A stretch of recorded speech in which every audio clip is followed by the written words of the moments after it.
Robin, good morning, everyone. This is the Hanover Own Sound Task Force meeting, January 15th. I'll call the meeting to order. Are there any declaration of interest? Seeing none, if one arises along the way, just speak up. We'll get right to item number 3 with a little review with our own Randy Scherzer. Good morning, Randy. You have the floor. Good morning, Chair Leary and task force members. We are still in the process of finalizing the recommendations and opportunities summary from the last meeting that occurred on Monday. So we'll have both summaries provided for the Monday meeting as well as this meeting for the next meeting. Okay, so we'll move on to number 4. And Randy, you still have the floor, speaking on Great County planning, current future development opportunities and constraints. Excellent. Let me just try and share my screen here. Just 1 second.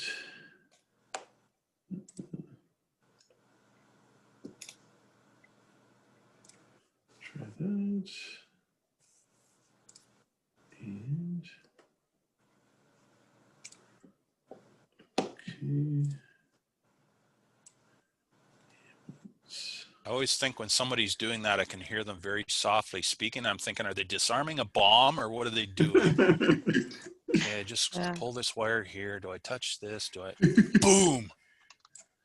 Each one is slightly different. Like if between GoTo and Zoom and Teams, each one's slightly different. So I have to always figure out which one is which.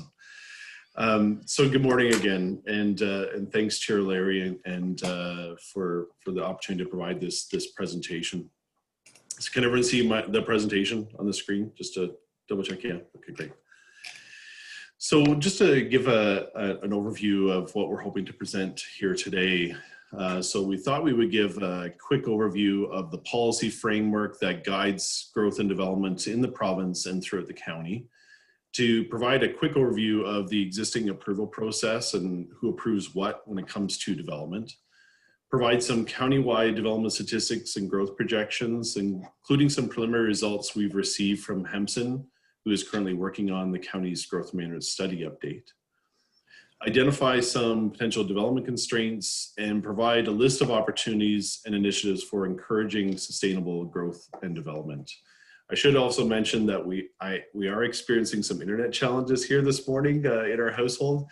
So I have shared my meeting presentation notes with Scott and Stephanie, so they may have to step in if I run into some internet challenges here. So in 2020, the province passed a new provincial policy statement. And the provincial policy statement essentially sets the policy foundation for regulating how development and the use of lands happens throughout the province. And when rendering land use planning decisions, planning authorities must have regard to matters of provincial interest under the Planning Act and be consistent with the provincial policy statement. All official plans must be consistent with the PPS. There were some key changes made in the new 2020 PPS, and one of those was with respect to the planning horizon. Previous versions of the provincial policy statement only allowed municipalities to plan and designate land to a maximum timeframe of 20 years, except for infrastructure projects. And the new 2020 PPS has extended that timeframe to 25 years, while still allowing for longer timeframes for infrastructure projects and employment areas. Planning authorities are now required to ensure that projected housing land supply is made available to accommodate residential growth for 15 years, and that was previously 10 years. Settlement area expansion is another area where there was some changes to the provincial policy statement. So the 2020 PPS provides some flexibility for settlement area expansions, including no longer requiring a comprehensive review for settlement area adjustments when a municipality is adding land to a settlement area, but also removing other lands, resulting in no net change in developable area. Boundary adjustments still need to ensure prime agricultural areas are protected. And there is also the requirement to consider market demand as part of justification for settlement area boundary expansions. Applications for boundary adjustments can be municipally or proponent initiated, and all other settlement expansions still require a comprehensive review. In terms of employment areas, there are several new policy additions regarding employment areas to ensure that these areas are protected for the long term and to provide clarity when considering redesignating these areas. Employment areas are areas designated in an official plan for clusters of business and economic activities, including things like manufacturing, warehousing, offices, associated retail, and ancillary facilities. And planning authorities are now encouraged to assess employment areas to ensure that designations are appropriate at the time of official plan review, to plan for appropriate transition between employment areas and adjacent non-employment areas, to prohibit residential and sensitive land uses that are not ancillary to the primary use of those areas for industrial manufacturing.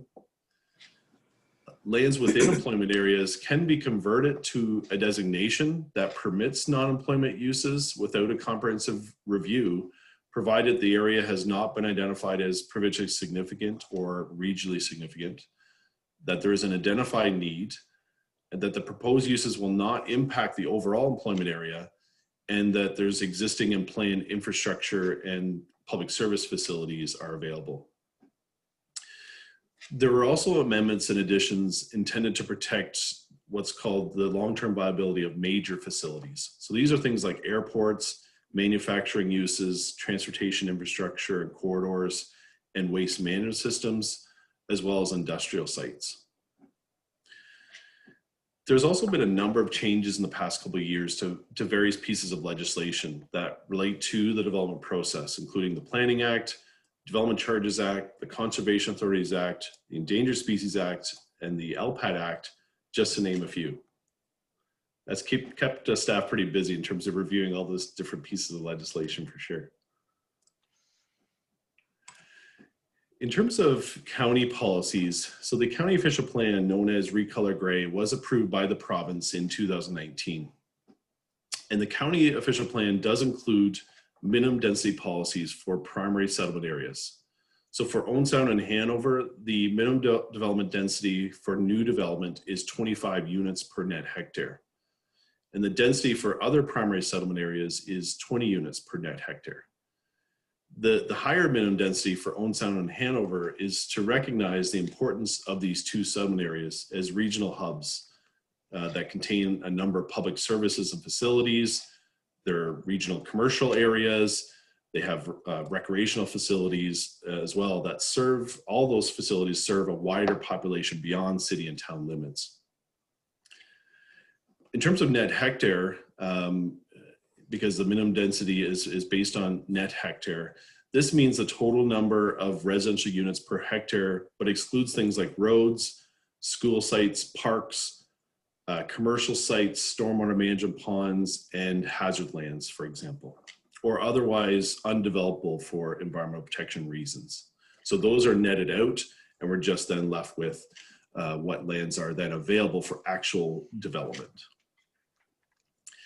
The county encourages new development to be in a form and density that's supportive of future transit needs. And this is in accordance with the province's transit supportive guidelines, or to develop a municipal guideline that achieves that same objective. The county official plan also contains policies that strongly encourage intensification within primary settlement areas and requires that municipalities develop what we call intensification strategies to ensure that intensification targets are met.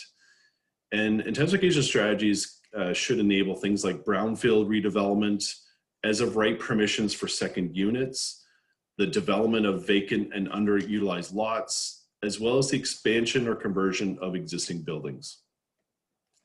For Hanover and Owen Sound, the minimum targets for residential intensification is 15%. In that 15% of all new development should be from intensification. Similar to the intensification policies, the county official plan contains housing policies to support the creation of more affordable and attainable housing, as well as encouraging a mix of housing types and permitting second units, or encouraging the permission of second units as of right. The county official plan also indicates that it's important to design and build complete communities. And complete communities are about providing a mix of employment opportunities, local services, a full range of housing, public transportation and active transportation opportunities, as well as community infrastructure such as affordable housing, schools, recreation, and open space for our residents. It's about creating communities to support people's daily needs for all age groups. And it's about creating livable communities by providing an identifiable character, a sense of place, and a high quality of life. Recolor Gray also recognizes that natural and cultural environments are important aspects to Gray County and are reasons why many people value this area. So we need to protect these environments to benefit future generations as they serve as important aspects to the county's rich biodiversity and culture. It is necessary to promote activities and developments, including development within our settlement areas that work well with natural environment. It's always about balancing the need to support growth and development while protecting our natural and cultural assets that we all enjoy. In terms of the local official plans, so local official plans must conform to the policies in the county official plan. And the Planning Act also requires that the county has an official plan. However, local official plans are actually optional. With respect to primary settlement areas such as Hanover and Owen Sound, the county official plan policies generally defer to the detailed policies in the local official plans. Most municipalities are planning or are currently in the process of updating their official plans, and in some cases to align with Recolor Gray and the new PPS policies. And I believe Owen Sound and Hanover are working on updates to their official plans. In terms of existing approval authorities for planning applications, so the county is the approval authority for plans of subdivisions and condominiums, except for the city of Owen Sound. The city retained those approval authorities when they were a separated city prior to rejoining back with Gray County. The county is also the approval authority for county official plan amendments, for local official plans and local official plan amendments. For Owen Sound, only official plan review amendments, new official plans, and settlement expansions is where the county approves those. And the county is the approval authority for part lot control bylaws, again, except for Owen Sound. In terms of local municipalities, consents are the things that items that local municipalities approve. This has been delegated by the county at time of amalgamation. Zoning bylaws and zoning bylaw amendments are also approved by local municipalities, minor variances, site plan approvals, and building permits. So now we'll just get into some of the development stats and growth projections we've seen in the last few years. So between 2016 to 2020, we've seen a total of just over 1,600 final approved lots units. There are currently just over 2,300 draft approved lots units. And the current active lots units in process are just over 1,000. And again, so these are the stats just within the last 4 years. So these are just new applications or final approvals or draft approvals that have happened between 2016 to 2020. So we have a lot of other draft approvals that are pre-2016 that are not included in these numbers. Approximately 5,000 residential lots units, therefore, are either final approved, currently draft approved, or in process in the last 4 years. And that's not including Owen Sound's numbers. Owen Sound, I think we had a rough number in terms of 2019. There was we think an additional 1,200 plus units at that time, either final approved, draft approved, or in process. We think this number has increased quite substantially, and I know Pam or Amy will be able to provide some of the recent development activities happening in Owen Sound. So we think for sure we're 6,000 plus units throughout the Gray County that have been either final approved, draft approved, or in process within the last 4 years. In terms of the residential building permit activity, so this shows building permit activity for each local municipality in 2018 and 2019, and also shows the types of residential dwellings as well. And this is based on the financial information return data that municipalities submit to the Ministry of Finance each year, or was obtained directly from the local municipality. And as you can see, Blue Mountains has the highest number of residential building permits in both 2018 and 2019, with Meaford being the second highest in 2018 and Owen Sound the second highest in 2019. Hanover saw a good amount of building permits in 2018, with less permits in 2019. And you can also see the trend of more multi-unit residential dwellings being built, with more apartment condos and row houses showing up in the data, especially in 2019. And Owen Sound is showing the highest number of apartment condo permits being issued in 2019. And this is a good stat to see for sure, as we know there's a need for rental apartments throughout the county. Oops, sorry, I advanced too quickly. So the county is in the process of doing a growth management study update, and we've hired Hempson Consulting to update the growth projections and allocations. This is to take advantage of that new 25-year planning horizon I mentioned that is now in the 2020 PPS. And this will also help municipalities with their official plan updates to ensure that we're all using the most current and accurate growth projections. Council also wants to try to understand as best as we can how the pandemic may be impacting growth, because what we are hearing is that more people are choosing to move to the area on a permanent basis. And the question then is that just to ride out the pandemic, or is that actually them planting roots permanently even in a post-pandemic era? We have only received some preliminary results from the consultant regarding the growth management study update. And these are draft, but we wanted to provide you with some insight in terms of some of the preliminary results we have received. So Hempson is indicating that there has been a significant uptick in population growth from 2016 to now, and the change was immediate and quite substantial. Hempson has noted that the recent rapid growth reflects a closer connectivity to the greater Golden Horseshoe and rapid development that we're seeing in the rest of the province in lakeshore communities. The indications are for sustained high growth in the near term, as well as going forward. So the table on the left compares the 2018 growth management study update and the 2020 growth management study update from 2016 to 2021. And as you can see, Hempson has projected that the county's permanent population in 2019 is over 100,000 people.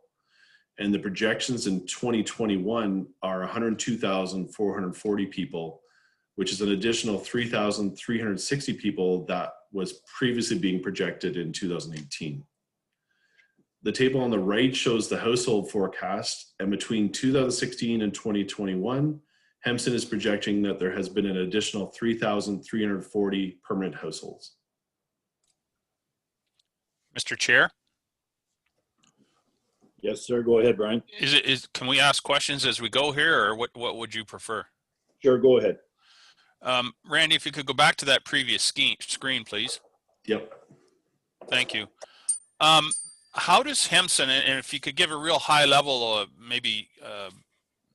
answer on how do they determine these numbers, or what metrics do they use to determine an update? I mean, anybody can throw a dart at the board, but there must be some rationale that they use.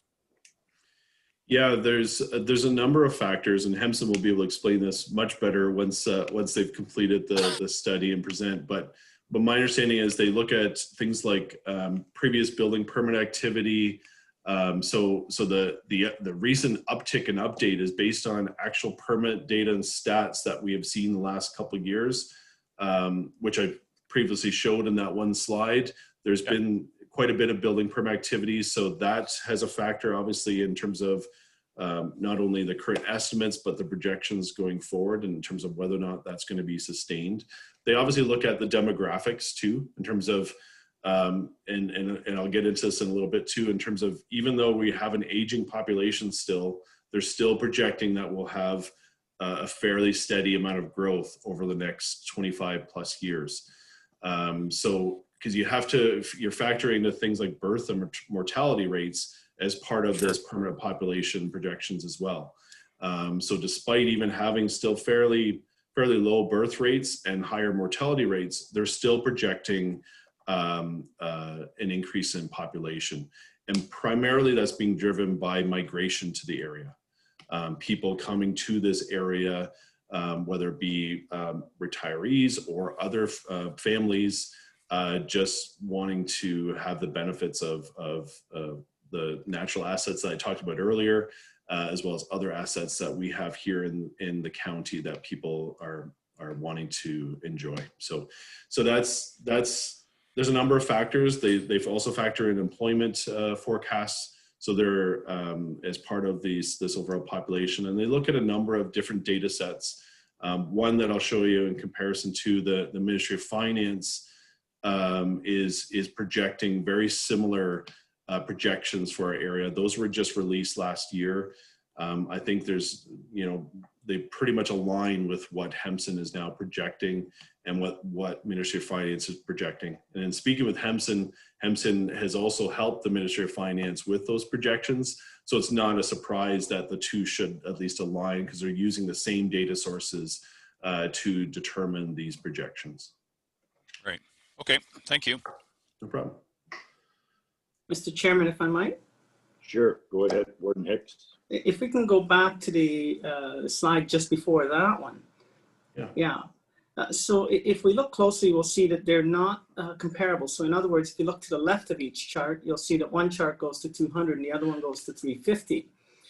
So it kind of skews things, but it's interesting when you look at that, because if we look at Owen Sound, Owen Sound's going from, a number somewhere under 50 in the 2018 chart to just under 150 in 2019, which is remarkable. And we're seeing a lot more increase as well in the black, which means the apartment and condo totals. But if we look at Hanover, this is really interesting, because when you look at the two charts, Hanover in 2018, just under 50. And when you look in 2019, it's even less, even though we've got some black showing up there a little bit. So I'd be interested. I know that Don Tedford is going to be presenting a little later in this meeting, but I'd be really interested in knowing why that is. And Owen Sound, quite remarkable. I mean, Town of Blue Mountains would be, excuse me, off the chart. But Owen Sound, what a jump from less than 50 to almost 150. Yeah, definitely. And I looking at just Pam's and Amy's presentation that they put together, I think you'll see even continued increased jumps in Owen Sound. And I know in speaking with Don in Hanover too, and Don can speak to this better when he presents as well, that we're seeing, of course, continued increased activity in Hanover as well. And we know, based on previous discussions in terms of Hanover's, in terms of land supply and other things, that some of the challenges that Hanover's running into. But Don, I'm sure will be able to explain that in much greater detail than what I can at this stage, for sure. Yeah, I'm sure that the 2020 stats will change things a bit, but it is an interesting story, and I'd love for Don to comment on that when he speaks, because I do wonder if there's a correlation between that drop that we're seeing, at least from these numbers, in Hanover, and the land issue that we're facing. Yeah, for sure. Did you want me to talk right now about that, Mr. Chair? Let's just wait till you do your presentation, Don. We'll just stick to this one till we finish, and we'll carry on. Thank you very much. Great. So we'll go back to,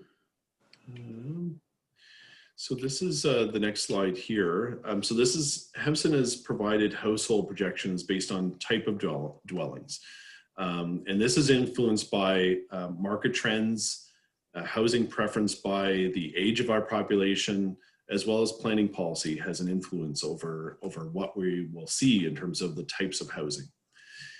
So the future growth mix assumes a shift away from singles and semis towards row house forms and apartments. And again, when we look back at that previous slide on the activity in 2018, 2019, we're already starting to see that shift. And in terms of apartment forms, this is projected to increase from 10% to a peak of 17% of our total housing in early 2040s. And based on the slide, like I said, we showed previously, we're seeing to have this starting to happen. And we're hoping that through some of the opportunities and initiatives that we'll highlight later on, that we'll see even more apartments and higher density based on some incentive programs and other things that the county and local municipalities are working on. This next slide is indicating that as I mentioned, the growth is being primarily driven by migration from Greater Golden Horseshoe, especially Peel, York, and Kitchener-Waterloo. Notwithstanding, as I mentioned, the faster growth, the population is still aging, and the age profile of migrants is older than the Greater Golden Horseshoe, which reflects a significant number of retirees to our area. So the table on the left shows the preliminary population forecast to 2051. And Hempson is projecting that the county's permanent population will be 126,500 people by 2051, which is an increase in population of just over 24,000 people between 2021 and 2051. The household forecast, which is the table on the right, to 2051 is projected to be 54,650 permanent households, or an increase of 11,730 households between 2021 and 2051. So we wanted to highlight some potential development constraints that could impact future growth and development, not only for Grey County, but for other areas of the province as well. And then talk about opportunities to try to address some of those constraints. So the first one is the development approval process. The development approval process is more complex and seems to be increasing in complexity with things like provincial policies, species at risk legislation, and other legislation requiring more studies. There's various permits required for various developments, including permits from conservation authorities and others. There are things like environmental compliance approvals and records of site condition required for certain sites and that are required from the province. And this can also create some delays based on what we're hearing from the development community. So in a nutshell, development takes time going through these processes to eventually putting shovels in the ground. Land prices have also increased quite substantially over the past few years, which adds to the overall development costs. Construction costs are also increasing, especially during the pandemic. We've seen these construction prices increase quite substantially. There are also labor pool shortages and not having enough skilled trades to complete builds based on the demand we are seeing. There are building supply shortages that primarily stem from the pandemic, and we understand that these supply shortages may continue for the foreseeable future until vaccines roll out and until we return to normal levels. Infrastructure to support development, such as municipal sewer and water and transportation infrastructure, is costly, and these costs continue to increase. And it always takes time to approve and construct this infrastructure. So it's always important to plan for the infrastructure needs in advance of what we anticipate for future growth and development that we anticipate, just to make sure that we have those approvals in place and that we're ready to go with construction when that is needed and required. Demand is also outpacing supply, whether that supply is available land or supply of housing. It just seems in the past couple of years, we can't build quick enough based on the demand. Mm-hmm. And the average home prices have increased with substantial increases in the past few years, with the average home price now exceeding the 500,000 mark and even higher in some municipalities. So there are a number of opportunities or initiatives that the county and local municipalities are either working on or can work on to help overcome some of these constraints. And the first is reviewing the current approval process and looking for opportunities to further streamline the development process using best practices and ensuring a consistent process across the county.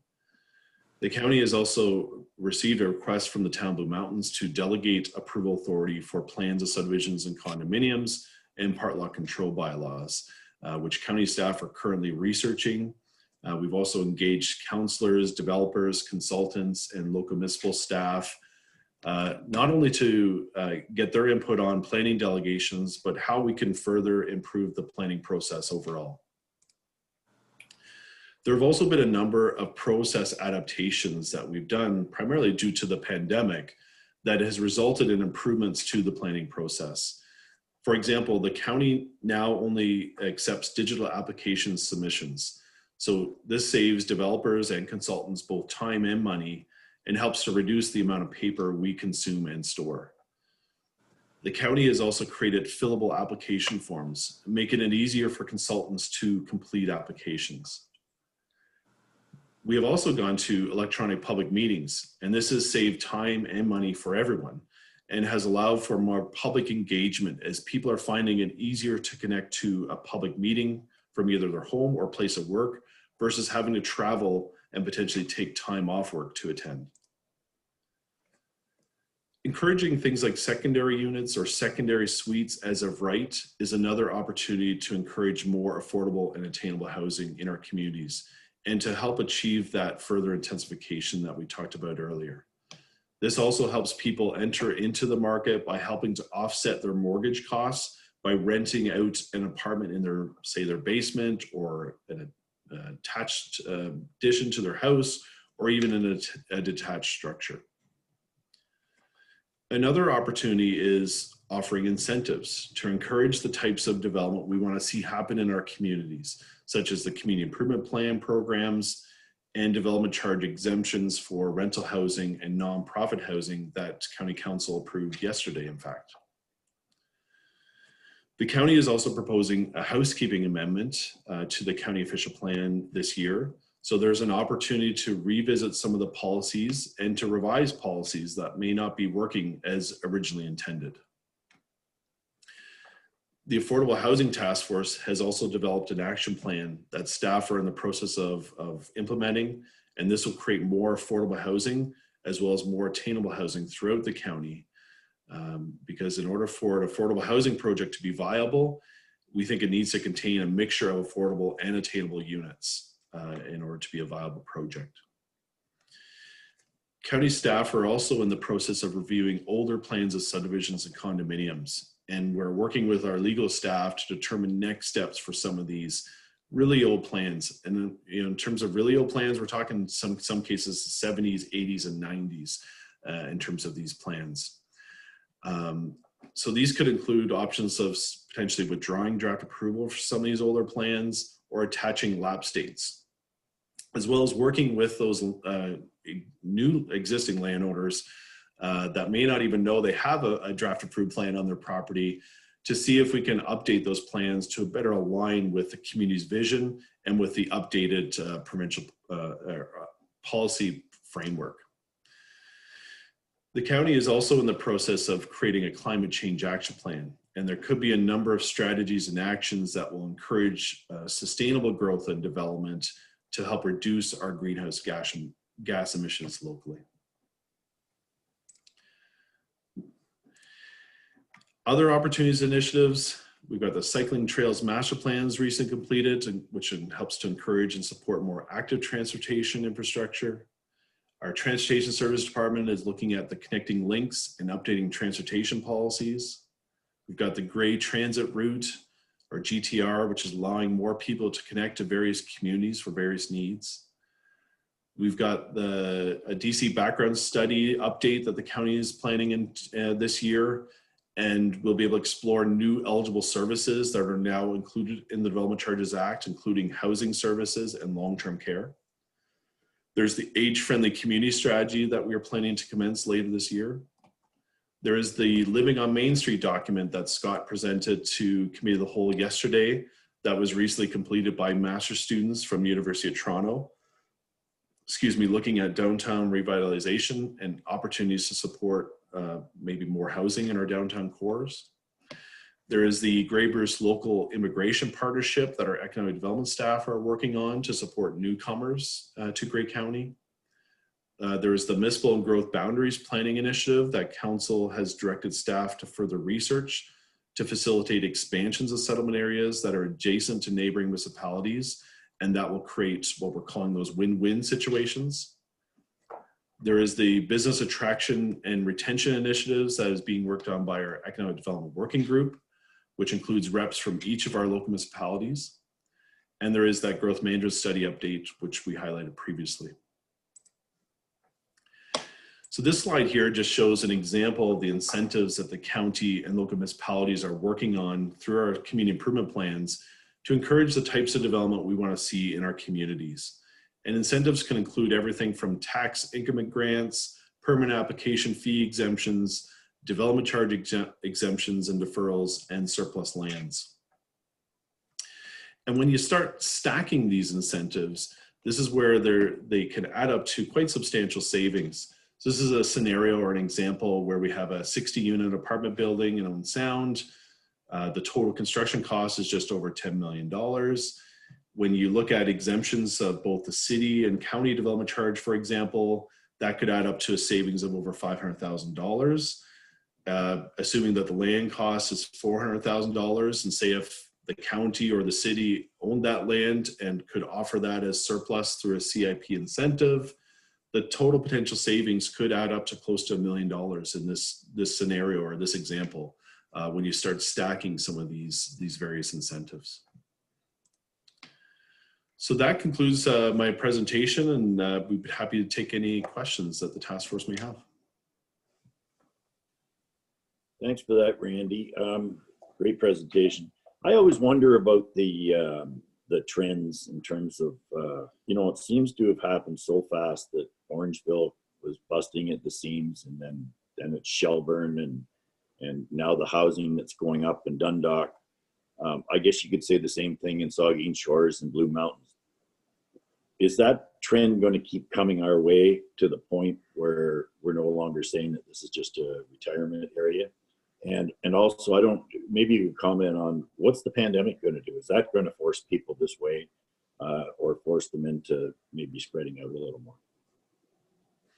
Yeah, so in terms of the first question, I think for sure we're going to see that continue based on just the Hempson's preliminary growth results and projection results, is that migration will still be a large influence in terms of our population and our household forecasts over the next 20 plus years.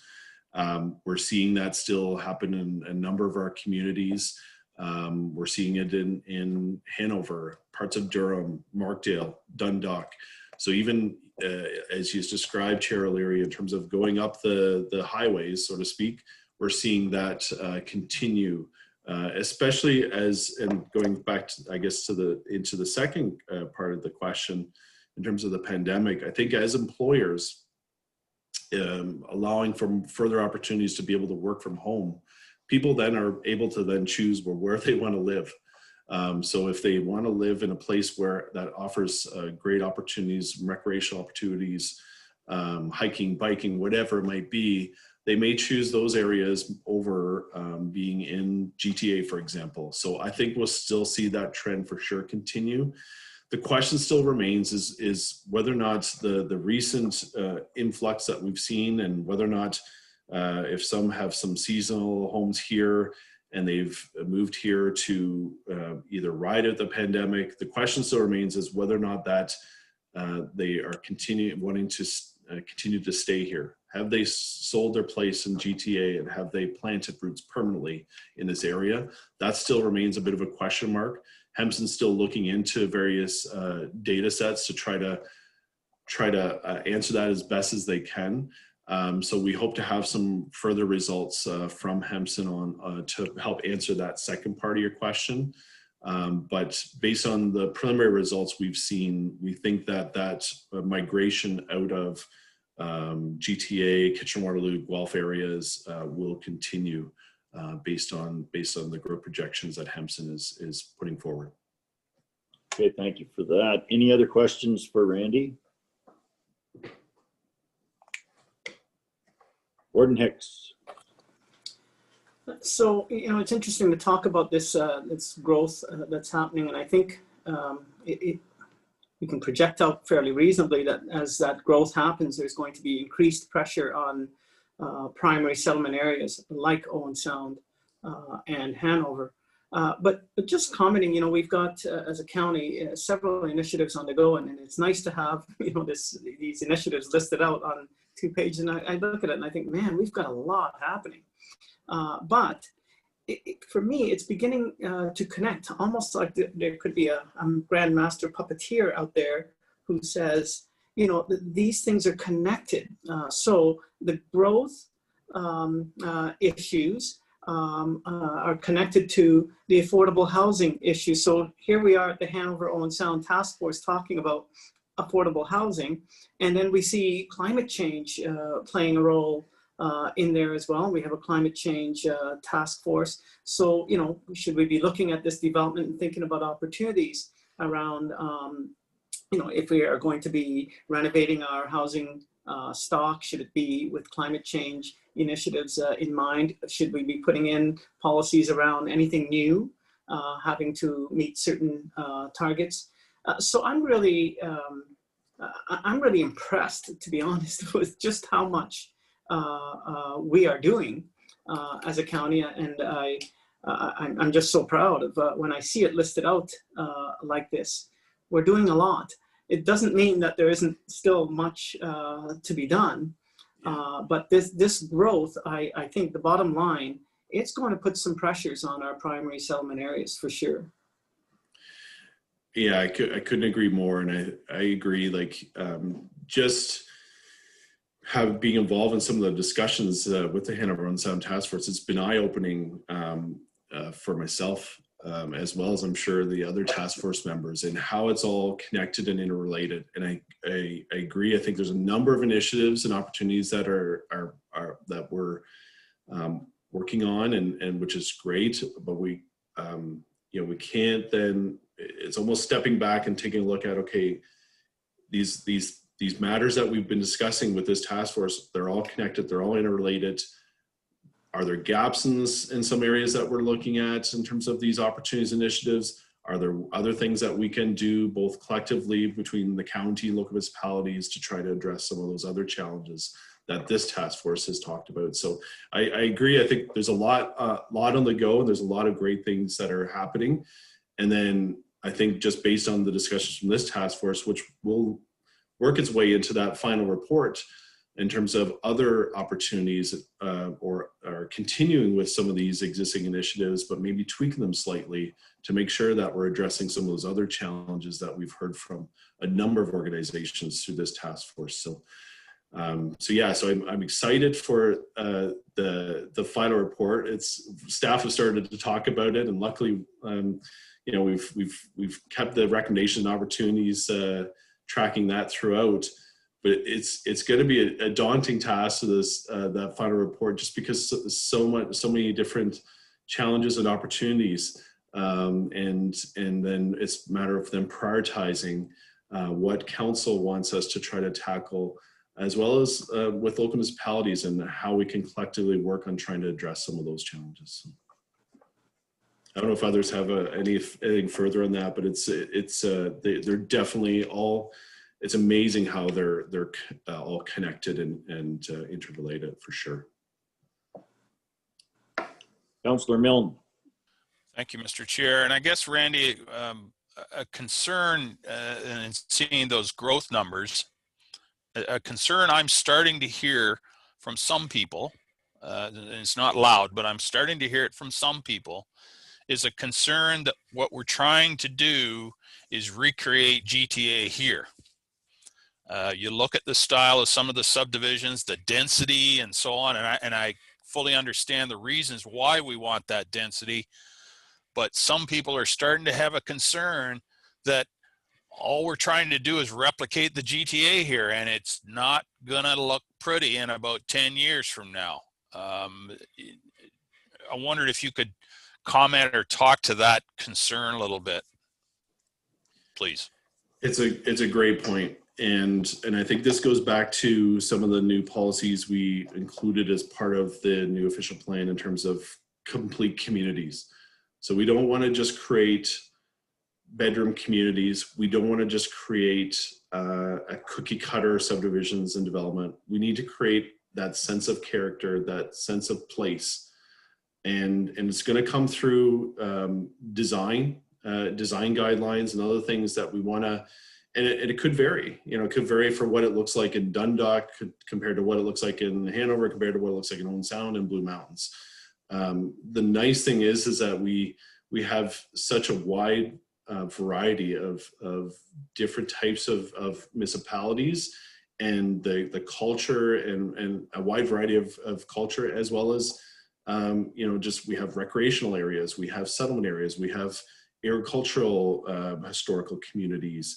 And so I think it'd be important to make sure that, these complete communities and design guidelines and other things reflect some of that cultural heritage for those areas. That creates that sense of place, that creates that connection back to our roots, our cultural roots. So I think it's working between the county and local municipalities about how we can create those sense of places, how we can create those complete communities. We don't want to just create a bunch of housing units. It needs to have the commercial and recreational opportunities that will provide the residents coming to our area with what their expectations will be in terms of having the commercial and recreational to support those new residents.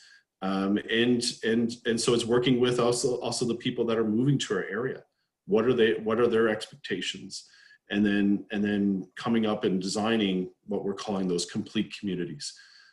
Because we can't have just like you said, those cookie cutter approaches of subdivisions. We can't just build houses. We need to build complete communities. Okay, good. I'm glad to hear that. So let's not forget that. Thank you. Yeah. Okay, Councillor Desai. Thank you. Thank you earlier. Quick question on this, and the point's been brought up, that we're all different municipalities, and it's been reiterated by Randy as well. Is there a benefit, and maybe not within the realm of this task force, but a benefit outside of it, to looking at centralizing all planning activities at the county level, rather than having each individual municipality do their own planning department? Is there a benefit to doing all of the planning at the county level? Is there a benefit to that, and should we be looking to move forward or move towards that?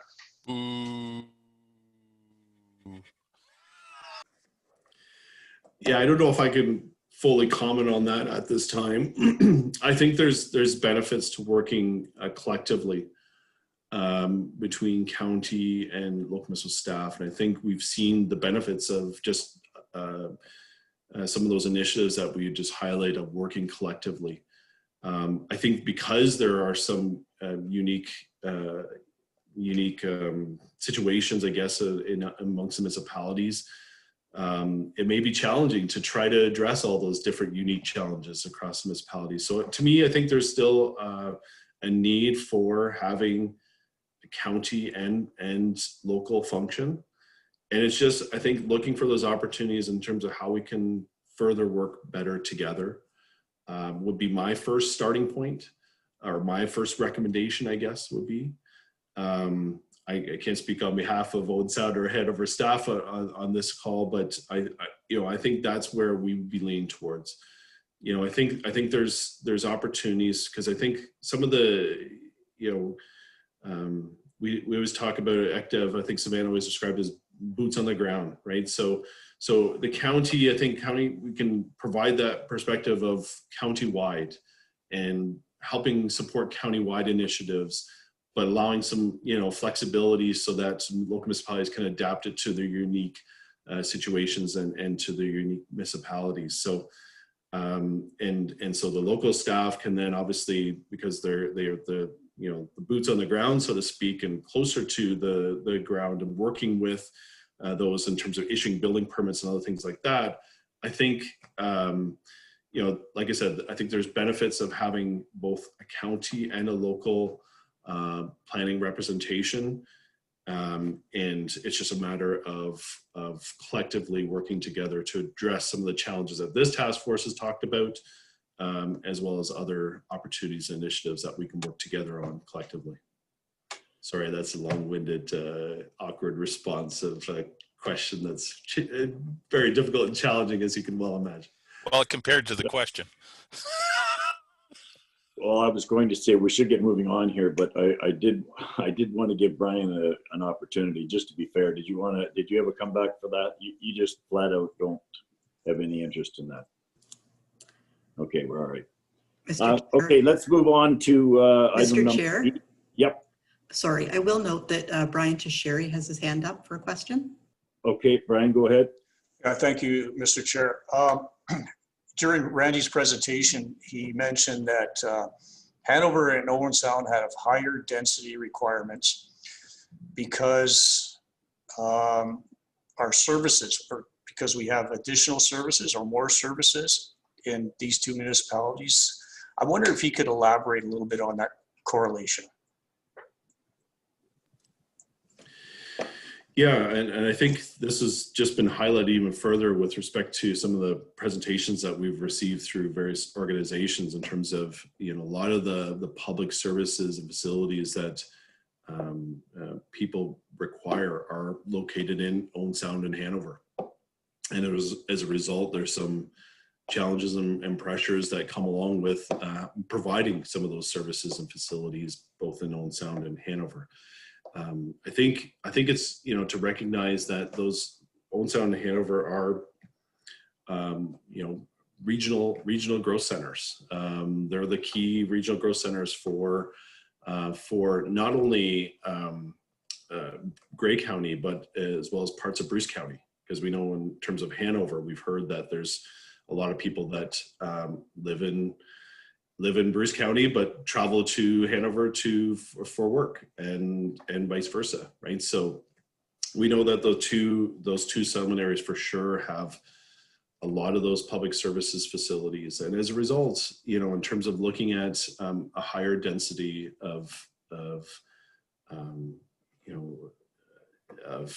a minimum higher density for those two settlement areas, is to recognize that there is a difference between Owen Sound and Hanover and the other primary settlement areas.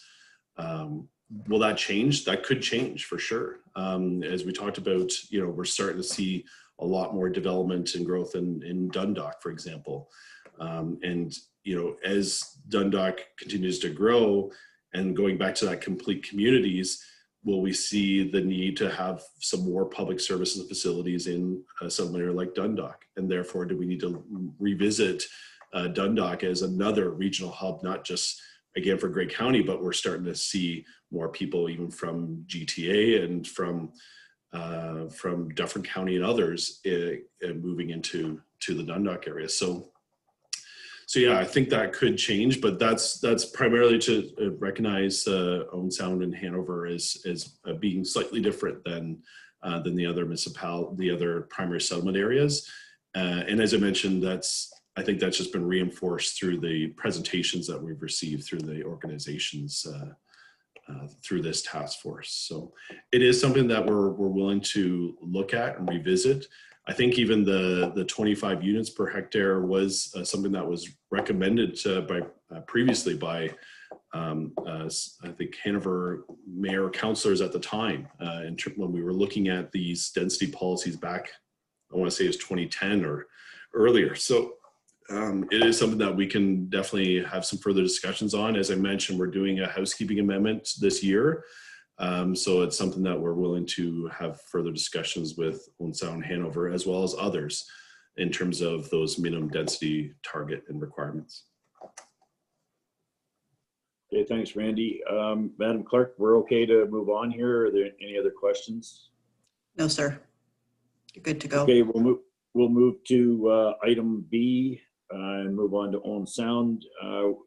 Tim Simmons, our city manager, is online here. Tim, would you like to make the introductions, please? Sure. Thank you, Chair O'Leary, and to the members of the task force. So we've put together a presentation today, and Heather, you've got that, and it's my understanding you'll be able to get that up on screen for us. Yes, I will. Just give me a minute. And as Heather puts that up on screen, I guess we'll figure out the secret word for you to advance the slides for us. Anyhow, thanks for the invitation to share with the task force today. I've from a personal note, thoroughly enjoyed each task force meeting, you know, when I took on the city manager role here in May, through the fall, it's been an understatement, a difficult time with COVID-19, but understanding and examining how our local governments and the county collaborate and support each other has been great.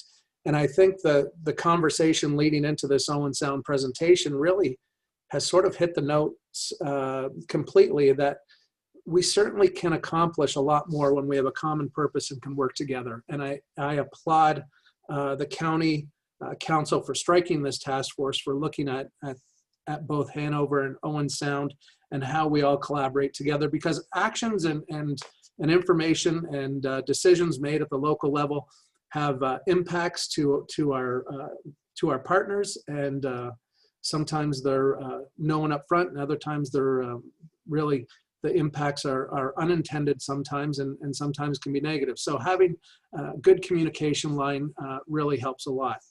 So Heather, if I could have you advance to the next slide. Just for context, the presentation today is going to be presented by Pam Coulter, our Director of Community Services. And Community Services is our portfolio here in the city that includes planning and heritage as well as building. And supporting Pam today is Amy Can, our Manager of Planning and Heritage. So in context, Randy had mentioned during his presentation, Owen Sound does take on full planning services. So for members of the task force, we thought it would just be of note. You can see here sort of our organizational chart. We have Planning and Heritage Division. It's led by a manager of Planning and Heritage, Amy, who will be presenting, and she has 2 full-time planners with her and support staff. The other portion of this is the Building Division, and our Building Division, as mandated by the Building Code Act of Ontario, says that council must appoint a chief building official and inspectors that are necessary for the enforcement of the act. So we do have a building division. We have 1 chief building official. He's supported by a deputy chief building official. We have a building inspector, and we're also looking at bringing on another building inspector this year. Again, as Randy had mentioned, and Pam and Amy will take this presentation in a minute. We're really excited about what's going on here in the city, supporting not only our local levy, but the county levy, and the number of people that will be moving into new subdivisions here in the city. So with that, I will turn it over to Amy for the next slide. Thanks very much, Tim, and hi, everybody. I am Amy. I'm the Manager of Planning and Heritage with the city, and I'm also the lead of the city's development team. So for your interest, the core development team is made up of city planning, building, and public works and engineering. The broader development team is made up of parks and open space, clerks, finance, and other internal city departments. And we would also consider the county, conservation authority, and external agencies as part of our broader development team. The role of the team is to streamline development approvals primarily. So we're establishing 1 point of contact for developers, both large and small. We stay with the project from vision to completion. So right from the very beginning, pre-consultation through to final approvals, we're with the project as a team. This ensures continuity, instills confidence in applicants, and it generally expedites the approvals process in each and every case. We put an emphasis on planning ahead, and we want to eliminate surprises for development applications wherever we can. And this is achieved through the cohesive vision of the development team. The development team provides comments on preliminary development concepts and formal submissions involving 1 or more Planning Act applications. We meet with applicants in pre-consultation and informal application phases to discuss requirements and to answer any questions they may have. So this may mean 1 meeting, it may mean 10, depending on the scale of the project and the needs of the applicant. The core development team meets weekly on an internal basis to share information, to discuss development projects, and to work on special projects like policy updates, professional development, and process improvements. So through 2019 and 2020, over the last couple of years, we've worked hard to build and refine the role and cohesion of the development team. We like to believe, in part at least, that some of the success of the developments in the city are due in part to the hard work of our development team. Amy, can I just interrupt you for a second here? We're still on the same slide. Did you want the slide to be moving, or you're still okay with this? That's good. And in fact, you can move to the next slide and over to Pam. Good morning, Mr. Chair, Warden Hicks, task force members, and county staff. This is just some really neat facts for people who love numbers and to measure things. What I see when I look at these numbers, from roads to trails, are areas of common interest with Grey County and Hanover. I would point out the number in the bottom left-hand corner. Last year, we had 204 building permits and $66.4 million of construction value. Next slide. So that really was a banner year for Owen Sound in terms of building. Randy's touched on this a little bit, but construction value was up $6 million over 2019. And not since 2010 have we seen the numbers that we experienced in 2020. And I would point out in 2010, the numbers are a little bit skewed. That was the year that the permit was issued for the Julie MacArthur Regional Rec Center, representing about half of the value in 2010. So since 2015, the trend has been really positive in the last 2 years, really accentuating that trend. And all signs are that this is going to continue as we've got interest in properties that we have been working on sometimes for more than 15 years to see redeveloped. I've told the new city manager a few times since he's been here that he may be the luckiest city manager yet. So we're looking forward and excited about what's to come. Next slide.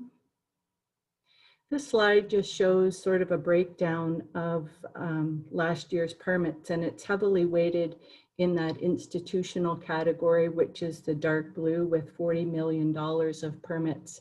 And that represented projects like the South Bridge long-term care, Owen Sound Gardens, which is the Van Doler retirement home development, residential with 22 million, and that included projects like Odawa, the Sound Lifestyles development, as well as the addition of the additional story at Strathcona. Next slide. Really, the building permit fees mirroring the previous slide in terms of construction value. We collected about $700,000 in building permit fees, with over half of that coming from those institutional type developments. Next slide.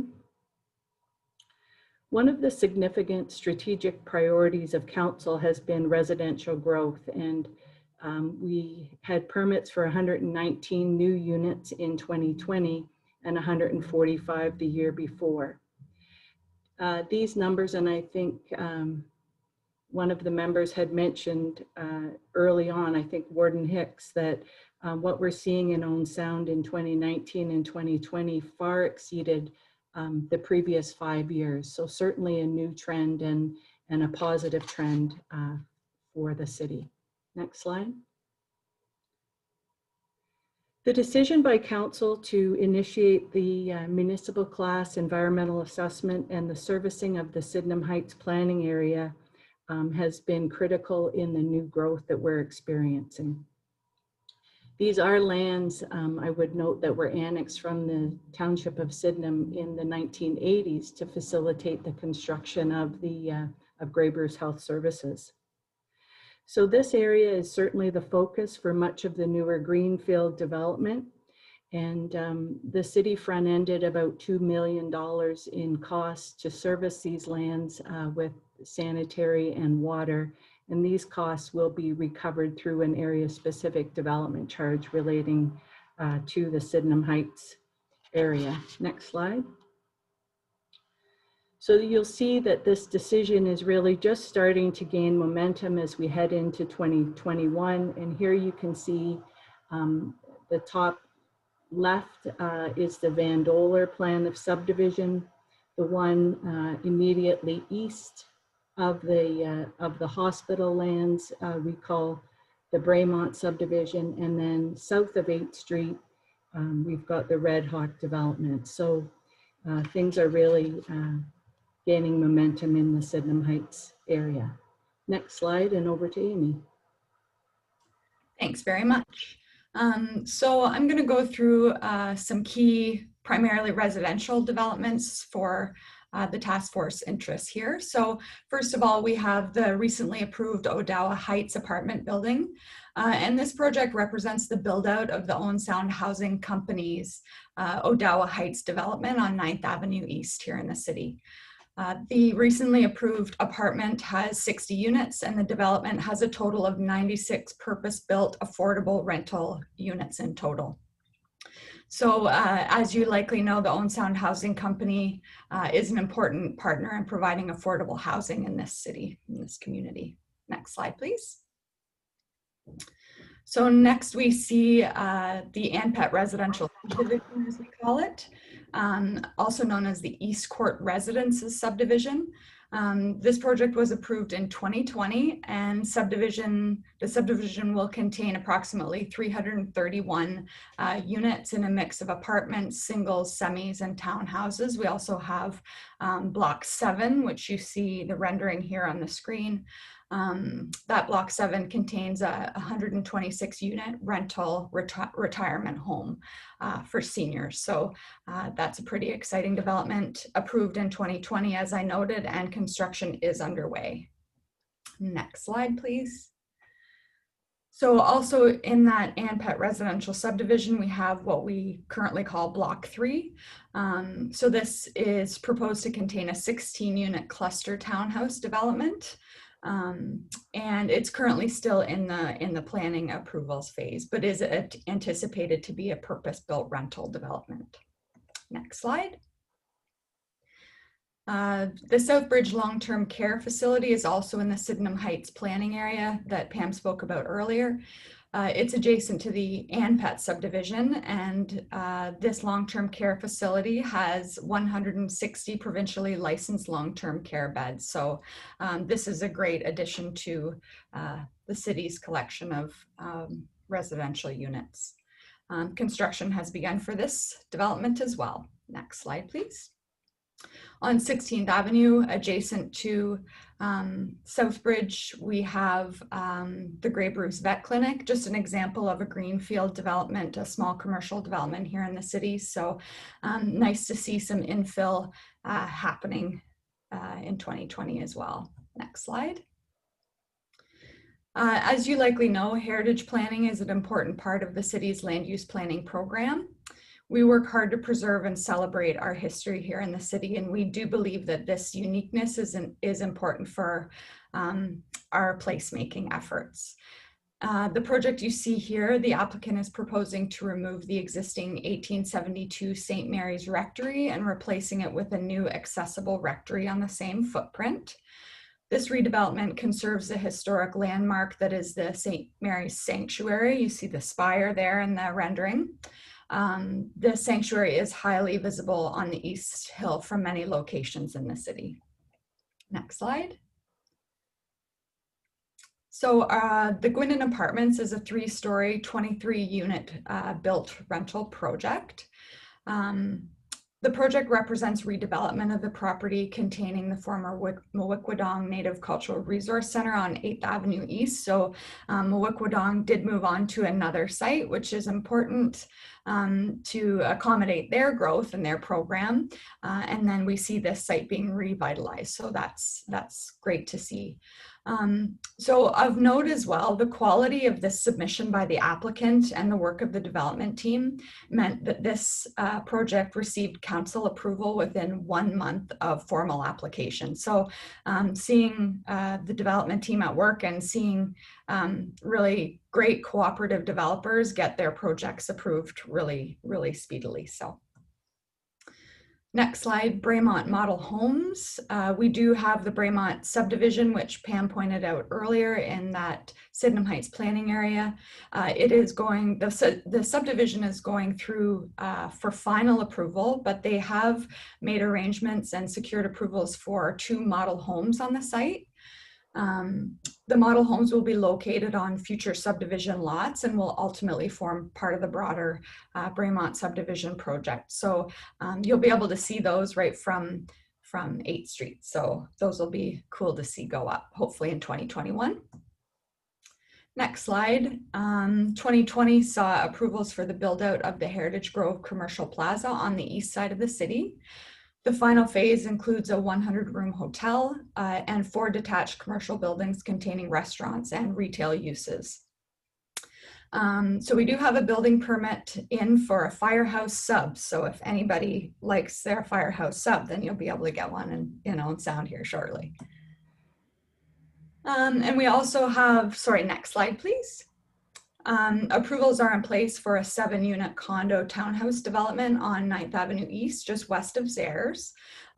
This is another infill project in a well-established residential area right on the commercial fringe. So one that represents, you know, the tenets of what Randy spoke about earlier for complete community, you know, emphasizing walkability, access to transit, and seeing more Owen Sounders be able to live life and live in their complete community. So that's kind of a cool one too. Next slide. The Hedera project contains 96 purpose-built rental units in total. It's located on 9th Avenue East, just north of 20th Street. Phase 1 of this development will be 36 cluster townhouses, which you can see in the rendering on your screen. And phase 2 will be a 60-unit apartment building. Next slide, please. A little bit of an older approval, but worth noting here that we are seeing life lease projects for 55 plus residents coming to the city as well. All but 6 of the Sound Lifestyle Cluster Townhouse units are complete, as you see here. The project contains 19 units in total with a community hall for residents. Next slide. And finally, from me, just a note on pre-consultations. Development team is working behind the scenes on an ongoing basis on a number of applications for pre-consultation. We see pre-consultation as being the most important part of a development project planning. Again, we emphasize our front end planning and making sure that we sort of set the scene and get it right before we're sort of, quote, too late in the development approvals process. So these pre-consultation applications are, of course, confidential, so I can't discuss them with you here, but it's worth noting that projects we have in pre-consultation phases recently in 2020 and ongoing include residential, commercial, and industrial proposals. And 2020, despite the state of the world, saw pre-consultations for long vacant properties being examined for development or redevelopment through the pre-consultation process. So these are always exciting things to see. So I will just note finally, next slide. On the industrial front that recently announced, we have the purchase of the vacant former Tenneco industrial property by the Peninsula Pro Growth Group. So this is exciting. The Tenneco building has been sitting vacant for some time.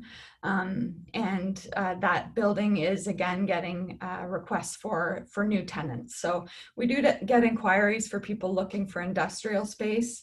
And spaces are filling up in the city's industrial park. And for the first time in a long time, we actually are having trouble pointing people towards available space in the industrial park that's in existing buildings. So just interesting times in 2020. So we'll be eager to see what 2021 has in store for us. And with that, I will pass it back to Pam. Thanks, Amy. Next slide, please. Randy touched on a number of planning policies, and we really do as planners believe that good policy makes good planning easy and leads to great development.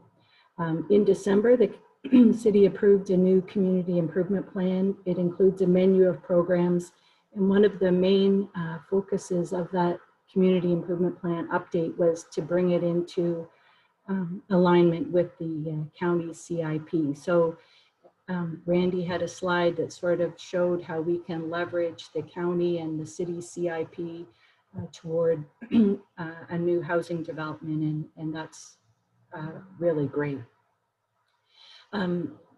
Randy also mentioned that several municipalities with the county's new official plan are working to update their official plan, and our official plan update is underway. We have a public open house coming up this week. There's 4 policy papers on the website, and the draft official plan is there. And as Randy noted, the county will be the approval authority for this update. Next slide. So in terms of when we were asked about the presentation, it talked about constraints, and maybe a better way to look at it is really around opportunities. And Randy talked about the update to growth management, but as you can see, the investment in infrastructure in Owen Sound has been significant, with the servicing of Sydenham Heights, nearly $2 million, the $40 million upgrade to the wastewater treatment plant. And just in 2021, the water and wastewater capital program will be around $13 million. So as the county looks to update the growth management strategy, we really hope there's renewed support for growth in settlement areas like Owen Sound and Hanover that helps maximize this investment in infrastructure and reduce land consumption costs. The PPS really does encourage the integration of land use planning, growth management, and infrastructure planning. And the vitality of these settlement areas is critical to long-term prosperity. And decisions today really do need to consider the long-term impact and the protection of county, ag, and rural lands, as well as natural heritage. The county has been a real leader in terms of climate change and emphasizing, and Randy mentioned this too, an environmental lens on planning decisions would really be positive. In terms of one window county comments, we really do value the relationship and role, and Randy, you did a great job of fielding the question in terms of the role for both the county planning team and the city planning team. And the county team really does help staff here in Owen Sound make our best recommendations to council on development projects. And integrating county transportation comments within the county land use policy comment framework will really continue to be helpful as we move forward. In terms of county roads, there's quite a few county roads within the city in areas that we're seeing significant growth. So on 8th Street, all the developments that we've just gone through, but also on 3rd Avenue East, the planned redevelopment of the RCA lands. The ongoing coordination and land use approvals with capital works will be really important on these county roads as well. We have planned in 2021 the design for a major greening initiative along 3rd Avenue East within the downtown improvement area. So it's another opportunity to work with the county.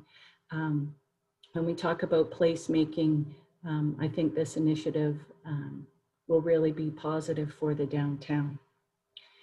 Urban growth standards, and Randy touched on this, but really applying these sort of similar standards for urban development around complete communities across the county. We see that as being really positive. Next slide. And lastly, housing affordability. You know, Owen Sound has a fairly low medium household income. 20% of our residents live in low income households, and about 43% of residents in Owen Sound rent their homes.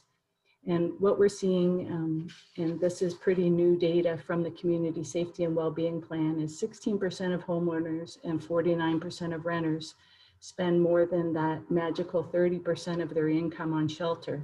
So the need for affordability is significant. And we've talked today about the things like the community improvement plan, the DC bylaw with the exemption on purpose-built rentals, county housing, and I see Anne Marie's on the task force, the important role of Owen Sound municipal nonprofit housing and Habitat for Humanity. But the Grey County Housing and Homelessness Plan includes some excellent recommendation. Our official plan policies will be really important. And there's a paper dedicated to housing affordability. And as we move forward, we talk about partnerships, and I think we're always stronger as we work in partnerships on some of these important initiatives. So that's the last slide, and happy to answer any questions or provide any clarification on the information as it's been presented, Mr. Chairman. Okay, so thanks to Tim and Amy and Pam. And before I move on, I should comment, Pam, I know you were getting some dental surgery the other day, but I didn't know you were going to end up with a black eye. But I must say, black eye or no black eye, you still look almost as good as your sister. And before This Milne is a dangerous road you're going down, Mr. Chair. No, before you say anything, I'm married to her sister, so I can say that. Anyway, with that said, there's lots going on in Owen Sound, and let's open it up for questions. Any questions for the Owen Sound crew? Councillor Milne. Thank you, Mr. Chair, and I'll make no comment on the video presented here today. However, I will say that the presentation has been awesome. Thank you to all three staff from Owen Sound. My question was around the topic there, the issue that we've heard on some of these previous meetings about the influx of non-residents into the city. And we've heard it in Hanover as well, and I'm sure it occurs in others, some of the smaller urban areas. But do you anticipate some or all of the new residential development in Owen Sound making a dent in that influx, or are most of the new residential going to be non-employment residents, shall I say? I'm not sure if I'm getting that right, but do you get where I'm going with that? Through the chair. So I might tackle that a little bit, and Pam and Amy, feel free to jump in. I think a lot of the daytime population number that's been thrown around, about the 41,000 people, will continue to exist. I think most of that daytime population are people coming in for employment, for education reasons, to also, as Randy has mentioned, and it's been mentioned throughout the presentations, they come in for the hospital and the other social service issues that are needed during those daytime hours. I think the new population and the new growth we will have will follow to an extent where the county's growth management studies looking at Kitchener area, Toronto area, there'll be a new influx of people into the city. So our 24-hour population, I would see growing. And with that, even as the county experiences more growth, we will see our daytime population grow from, instead of 40,000 to 45 to 50,000, and our 24-hour population from 21, 22,000, 23, 24, 25,000. So. Okay. Yep. Makes sense. Just to add to the comments of the city manager that actually we are just launching a work from home initiative. So that it's a marketing strategy that really is geared at residents of the GTA, Kitchener-Waterloo, who have realized through the pandemic that they can work from home. And it's a whole marketing strategy geared at attracting those residents to live and work in Owen Sound and Grey County. It's bigger than Owen Sound. Thanks for adding that last piece. Good. Thank you. I wanted to mention too, this might be, Randy, you might be able to jump in on this one. that percentage, 43% of Owen Sound that rent, where does that stand with the rest of the county? Is that comparable to Hanover, or does that kind of stick out like a sore thumb? Yeah, from trying to recall some of the stats Brad was able to put together on the number of renters throughout the county. No doubt Owen Sound is the highest in terms of the number of our residents that are renting. Most of those are in Owen Sound. There are, of course, other apartments in Hanover and other places, but a higher percent population in Owen Sound is renting compared to the rest of the other municipalities in Grey County, from my recollection of those stats. But we can follow up with that too, and I for sure identify and flag that in the final report for sure. Do you think that's a cause for concern at all, or no? I think it's if we go back to it's related to some of the public services and facilities that I think that are in Owen Sound and that are offered in Owen Sound, and I think as a result, people want to be as close to those services and facilities as possible to provide access, because in some cases they don't have access to a vehicle.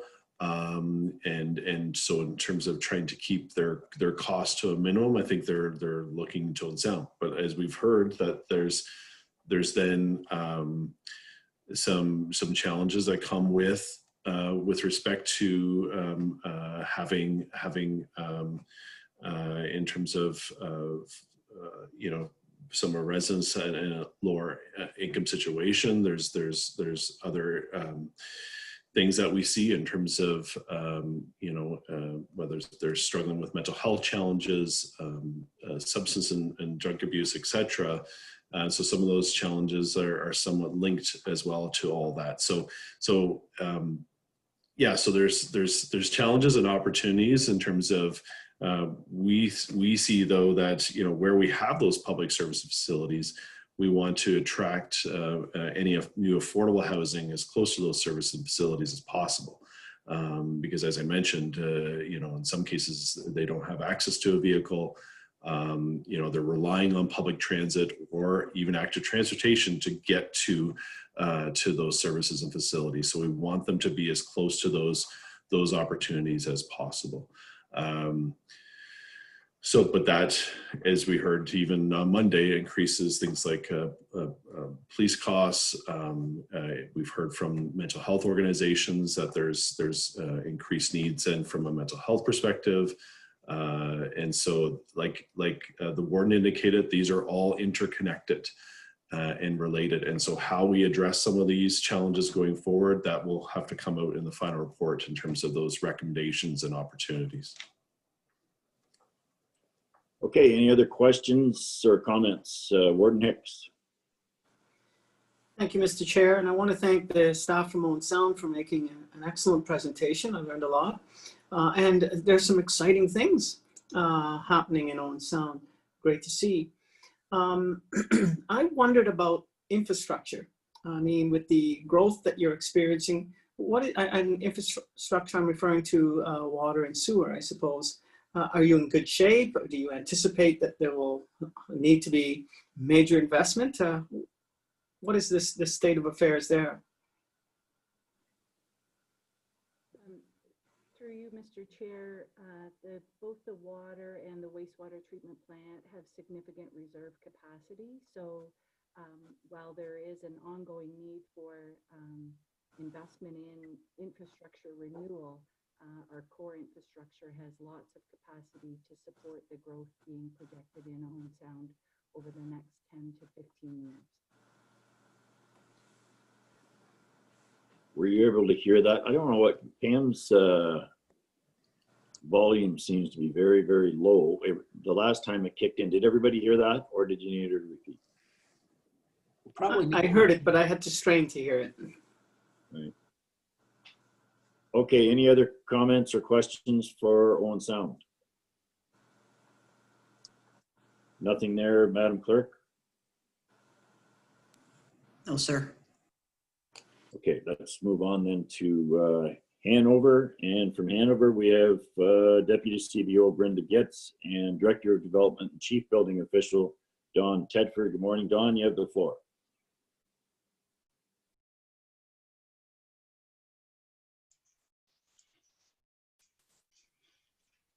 Maybe Dawn's on mute. No, just having a nap. Okay. No, it was excellent to listen to the comparables there. So I think what happens in one settlement area happens at different volumes and different percentages, probably in all the settlement areas. But for myself, I'd like to thank the committee or the task force for allowing Hanover to talk to you about our current and future development, and also to talk about our favorite thing, which is called constraints that continually haunt Hanover in trying to do future development. So anyways, to look at last year's stats and comparable to the last 4 years, we had $36 million last year, which was substantially up more. Probably our highest numbers since I've been here in 25 years, but in 2017, we also had over 30 million, which was of course a new secondary school that was worth $18 million. And of course, this year, we had a new long-term care facility also worth about $18 million. We totally, our permit fees collected were $470,000. Again, that's the highest number we've collected in those numbers. So as far as our dwellings go, I'll combine the two.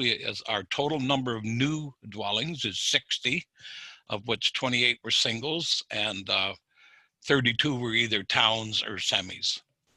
And that's comparable. Last year, you looked at the numbers and that was commented on that it was lower. 2019, we only had 23 new dwellings, 12 singles, and 11 were towns or semis. That, for some reason, was a dip that I was considering normal and was hoping to see it maybe go for another 2 or 3 years with the trend going down. And I still today don't know whether it's COVID or retirement or people just wanting to move out of the city. But for some reason, we jumped all the way back up to 60. And there's a real trend for the semis and the dwellings and the towns equaling the same numbers as semis. So there's a totally different demand out there. And that could be, I don't see it here, but it could be city people moving into this area, but even farmers are moving into the towns and they're moving into the semis as well, the retired farmers. So it's a real mixed bag and it's kind of confusing with this year anyways. But my understanding is in the last 2 weeks, it's been so busy around here that I should mention the staff here. We have an administrative assistant that frontlines the counter and does all the application processes. And Brenda does a great job of orchestrating that part of the department. We have myself, which does plans review, and we do all of the planning applications. We do planning administration. Owen Sound does planning plus planning administration. There's a big difference between the two, and it's always interesting to work in cohort. We hire our consultants, planning consultants as needed. We currently have 2 planning consultants hired as of now, working on different planning applications. And I'll get into some of them here today. Over the next year, we're trying to develop our official plan, which will lead into zoning requirements as well. So the total number of commercial this year, renovation or new, is 29. Last year was 28. And the year before was 34 and 20. So it's pretty well average. We have a certain amount of commercial industrial development that continues along with the same number of permits every year. As far as planning applications go, we've got 2 official plan amendments pretty well under our belt. We're starting a 3rd one now. We have 8 zoning bylaw amendments we completed last year, 9 consents, 6 minor variances, and we've had a total of 7 site plan agreements that were approved through council, and I'll get into them with regards to what type of development is happening on those site plans. So the actual number of permits is up substantially, and the trend seems to be, when you talk to the development industry, that it's going to continue to go that way. And with regards to our subdivisions, we have currently 11 subdivisions that are on the books in some different stages. We currently have 6 that are, or 5, I can say, that are in the process of still filling out. We have the Harris Pines, which is about 40% complete. Saugeen Riverside is 32 lots that actually was created 3 years ago and is now 100% complete. Every lot has a house on it. Parkside subdivision, which continues at about 85% complete right now. It's an older subdivision, still has about 15% lots empty. Saugeen Cedar East is a brand new subdivision just created last year with approximately 105 lots, and currently it's got 30% of all of its lots. All the lots are sold, and 30% of them have a foundation on them as of today. So that's where a lot of activity is happening. The Brandy subdivision has 44 lots and is located directly to the north of Cedar East, and they're connected by roads. And so that subdivision right now is currently sitting at about 25% developed. It's a little bit more expensive lots there. They're a bit of larger lots. And then of course we have Saugeen Cedar West, which would be another a little over 100 lots. And that's the one we're having some difficulty with, the 25 units per hectare. And I'll get into that later on as well, because just to let you know, I think as a town, we support the settlement areas being at 25%, but only as an average. Having each subdivision with 25% starts to create every subdivision looking the same. And when you talk to developers, they're saying you'd have to put an apartment building in every subdivision in order to get the 25%, 25 units per hectare. And that would be keeping some of the development the way it normally is. Like when they come up where they're still finding, like our 50-foot lots or 45-foot lots, you get out of the city, that's 20 feet now. And it's a beehive down there. We're not a beehive yet. And I understand Councillor Milne's comments there, 100%. We don't really want to, but you're going to see it because provincial policies create provincial plans. We just have to somehow do the local management on it. So our subdivisions is a very busy part of Hanover. And again, it's just that attraction. And we continue with, like I say, we have a 10 total, but the rest are for a total of those 11 subdivisions sitting on our books. That's not over just 925 lots that are sitting there. And another thing, infilling is something that Hanover has had to do, whether we like it or not, because of our boundaries. For the last 45 years, we've had to do that. We're probably more experienced in Hanover, prior to me even being here, at infilling. We'll put houses where, when I first moved here, I thought was totally unacceptable when I followed my Bruce County planning education. But anyways, it's turned out to be the normal now. The province has actually got it in their policy statements that we're to increase the use of our sewer and water, and we're to do this and do that. And you know, I haven't heard a lot of backlash for doing it. People are enjoying living in those houses. And we used to say you can go out and cut your grass with a pair of scissors. Well, you don't necessarily need a lawnmower anymore, but I've heard no backlash on it, and people are happy to be in those homes. And we've created over 100 houses in 40 years. That's a big subdivision without a subdivision. That's all infilling that has been done. So, and it creates a lower cost housing too. So the subdivisions are our current projects, that if I could get into those. We've started our Hanover growth, our local management growth study. It's a phase 2 we'll be having here shortly on Monday night. We have a public meeting for it.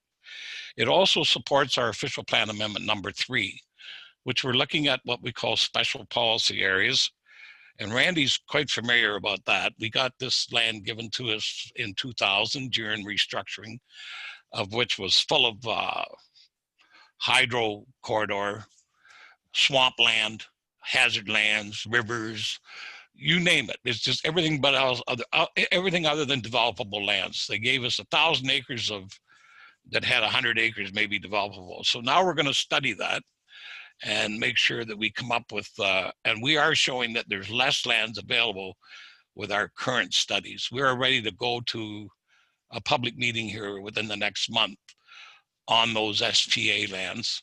And If you look at the town of Hanover, and I also looked at your Sydenham thing you're doing, and right through the center is this big green piece of land. Well, 30 years, 25 years ago, that piece of green land would have been about a quarter of the width it is today. Today, we're going to make a difference in what's going on around here just by the width of our hazard lands. Our hazard land in a subdivision that's in Hanover on the other side of the road that has hazard land on the other side is over 1,000 feet wide compared to being 100 feet wide.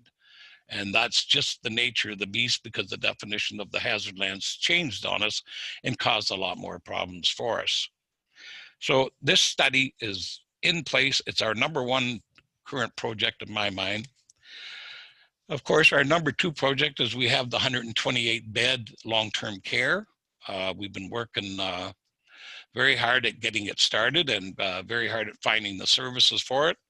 And again, we have to put it out on land where we have to come up with innovative ways of giving it water, sewer, and storm services.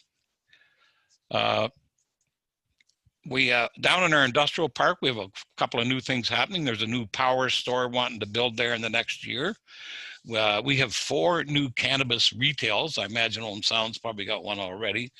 We got one that'll probably be licensed within the next month, and then we'll get kicked off from there. We have a 45,000 square foot vacant manufacturing cannabis or marijuana facility, still sitting that way, and what'll happen, we don't know. But it's maybe now with the way they're developing the one in Owen Sound, maybe that'll start a trend. Who knows? But it's definitely something to try and meet the regulations with Health Canada. There's no doubt that that is an issue. We also have we had a second 10,000 square foot cannabis that was going to be hydroponically done with the current Cedar Crest fish farm. It's a huge fish farm in Hanover, and they were going to use the fish manure to actually do the cannabis. And that particular footings went in, building got started, and the primary investor had a serious helicopter accident overseas, and that project's just on hold or even not going to happen now. We have mini storage buildings. I imagine everywhere you go now, they want mini storage, but I've finally conceded that if you're going to put retirees or people from the city in a townhouse or a semi, they're going to need a mini storage. So there's a lot of them going up, and but you know, they can go in the country. They don't need water and sewer, but for some reason, they want them in town, I guess, for services or for convenience for those people that are renting them. And I think another thing is security. Some of the ones I heard in the countries nowadays are having a lot of break-ins and vandalisms. People are starting to realize that when you watch Storage Wars or whatever it is on TV, that some of these places have valuable stuff in them. The other thing we have is our Butterball Turkey got expanded last year. We have we had a new 13,200 square foot office building constructed by Whiteman. It can actually house about 100 jobs in the telecommunication business. A new veterinary hospital. It was a big improvement over the one we had in town. It's still in town, but it's in our industrial park. And it's been a great addition and for Hanover, and it's completed and up and running. Beside that, we got a proposal right now for a new 8,000 square foot mechanical and plumbing wholesale building. That one is still in the process with closing the land deal. We've got a new office building that was just approved here last council meeting, and it's for a contractor that wishes to build a new office plus realty services, and it's located on our main street. Another interesting thing we approved was a church. We took the church and converted it to retail. It's located on busy roads, most churches are, and it's very nicely done. it's worked out very, very well, and it also accommodates a live-in dwelling unit as well. Well, those are basically the current projects that we're ongoing and doing site plan approvals on, and we have what you call an iron in the fire, and then we're hoping it doesn't get disturbed.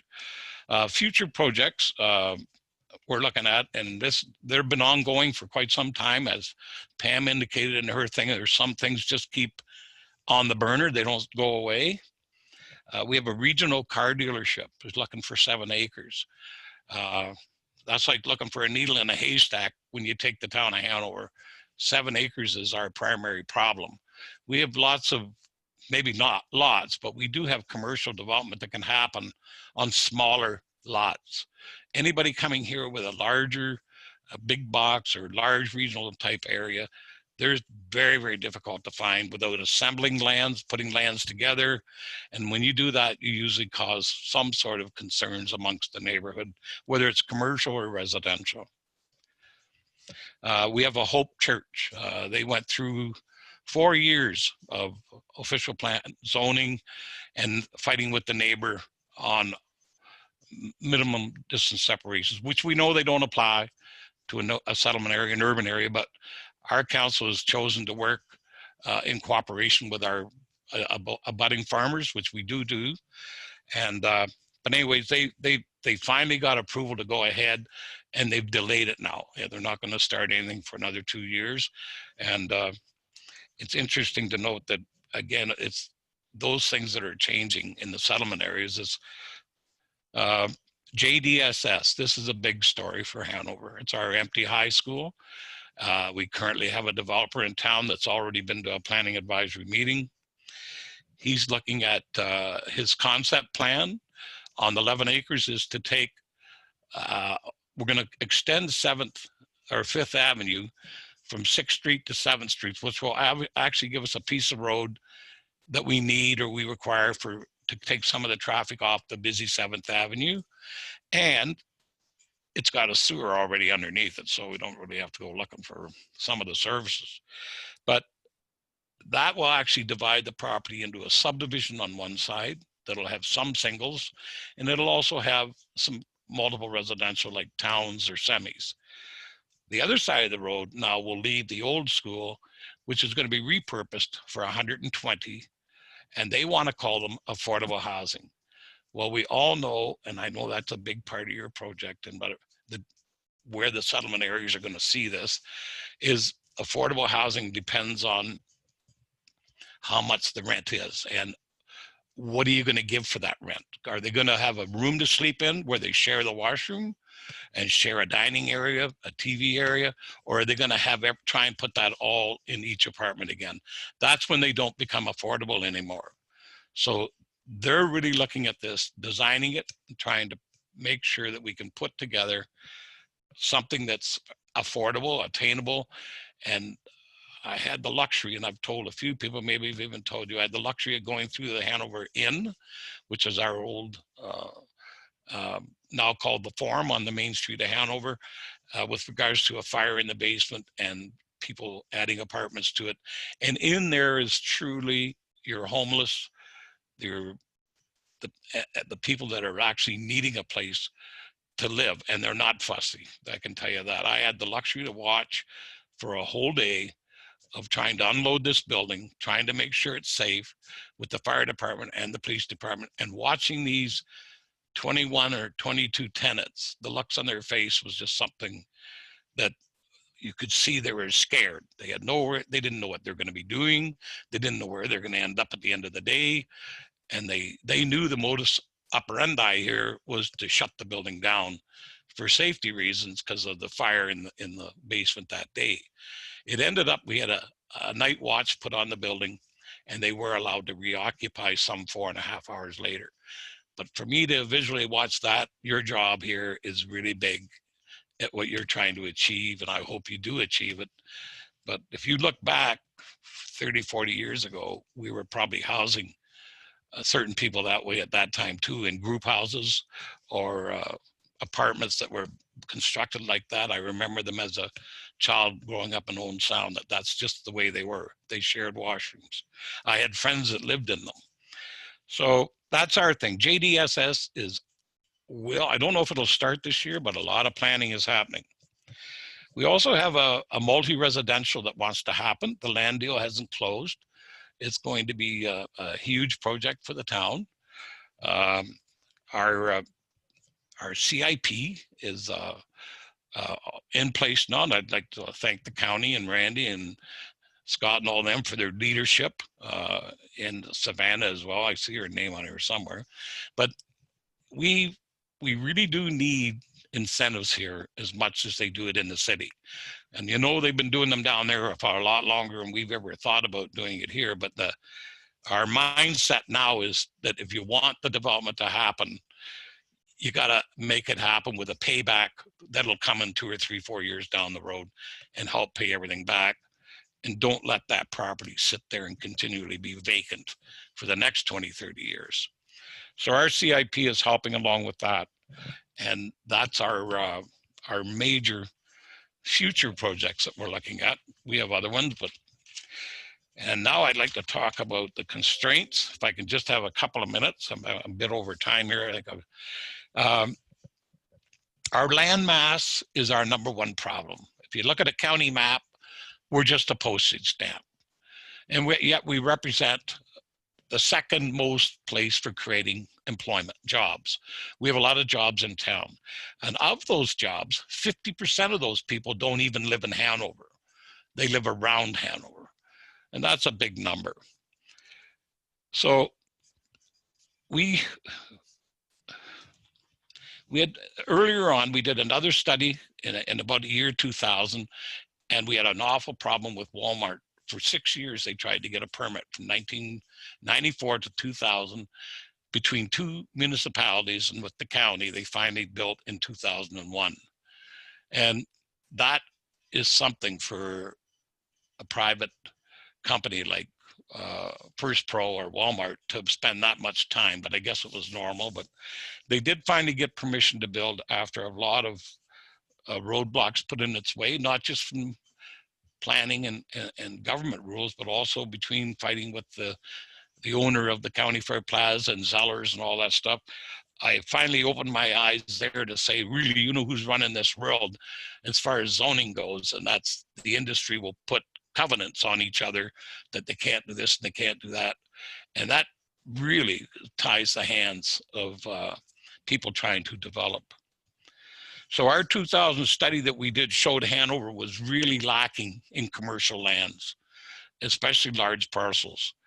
So we then initiated and did a little bit of a plan with the county towards West Gray with an official plan amendment number 122 that allowed us to have larger commercial blocks of land, but have never materialized to anything being developed or anything being done.